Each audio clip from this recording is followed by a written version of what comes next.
Tervist, olen Illar Kohvinamalt ja täna on esmaspäev, 24. mai.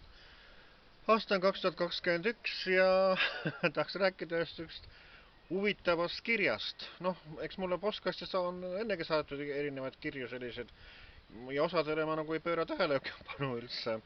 Aga nüüd tuli ühe naisterahva poolt nii minu postkasti kui ka Tori vallavanema Lauri Luuri postkasti saabus üks selline kiri, et nagu ei oska nagu see sisu kohta öelda i-d ega a-d, ühesõnaga, et kas on see mõni nalja tegija või on ta tõesti tõsiselt jälle mõelnud või nii, et ma ei tea, aga vaatame, mida siis see kirja sisu nagu siis oli ja mida siis vallavanem Lauri Luur vastas talle. Niisiis, kiri on siis selline, et tere vallavanem Lauri Luur. Peatselt on saabumas 9. august, noh sinna ma nüüd aega, eks ole, Tori valla kõige kuulsama inimese Illar Kohvi 55. juubel. Siinkohal ootaks, et Tori vald tähistab seda vääriliselt ja kustutab oma võla suunamuutja Illar Kohvi ees. Aeg on tänada seda rahva eest võitlejat, ei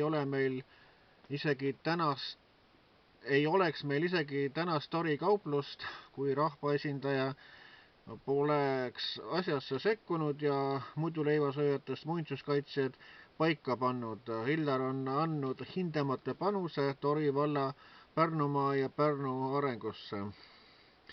Illar Kohvi panus ühiskonda on suur, lisaks kirjatööle aitab lugupeetud arvamusliidris Illar Kohv täita vaeste inimese kõhtused.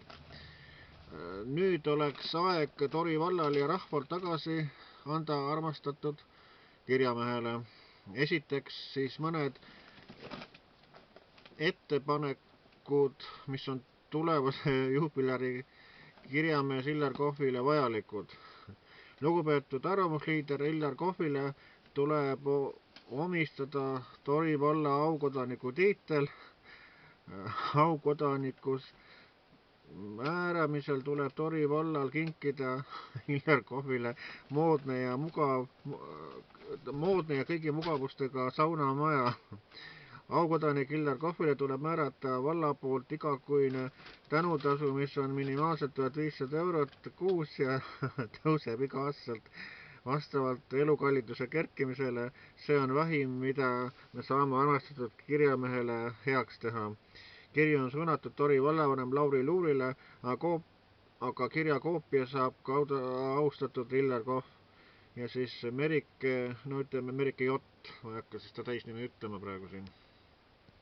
Ja no ma mõtlesin, et ega selline kiri nagu siis tähendab vallavanem sellele ei reageeri, eks ole, et noh, et see sisu on natuke nagu ta on, eks ole, aga kusjuures enne imet, et Lauri Luur isegi vastas selle kirjale ja siis kirjas vastus oli selline, et tere, sellised ettepanekud on alati väga südant soojendavad ja kindlasti neile äärmiselt olulised, kelle suhtes ettepanek tehti. Illar on kindlasti väga aktiivne ja heatahtlik inimene, mistõttu väärib kindlasti meelespidamist.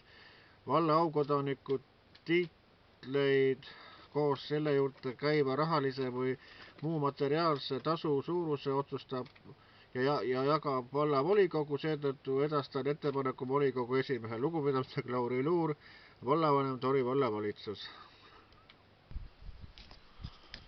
Vot selline oli siis Merikese kiri nii Tori vallavanemal Lauri Luurile kui siis ka koopia mulle saadetud, ühesõnaga, et noh, ma ei oskagi nagu midagi öelda selle kohta, et kui ta oli nüüd mõeldud nagu tõsiselt ja heatahtest, et siis ütlen suur tänu selle eest, aga no ma loodan, et ta oligi siis niimoodi, et noh, kus mina teise inimese mõtteid läbi näen, et mida ta mõtleb, kui ta kirja paneb.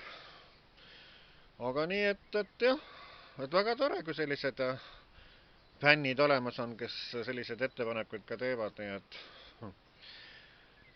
et jah, selline lugu, et ma mõtlesin, et kas ma sellest teen nii-öelda numbrit või ei tee, eks ole, aga mõtlesin, et mis seal ikka, et ma olen vaadanud tihti lugu, et Facebookis, et strippar Marko Tasane toob ära erinevad, noh, kirjad, et alati, mis talle postkasti saadetakse, et teeb sellest nagu pildi või värgi, et siis toob Facebookis ära, et mis talle nagu siis kirjutatakse ja siis, et mida tema vastab, ühesõnaga. No mina päris nii ei tee, eks ole, aga noh, see oli sükene erandkorras asi, mis ma nagu siis nüüd välja tõin. nii et selline lugu siis, mina Illar Kohv Viinevalt.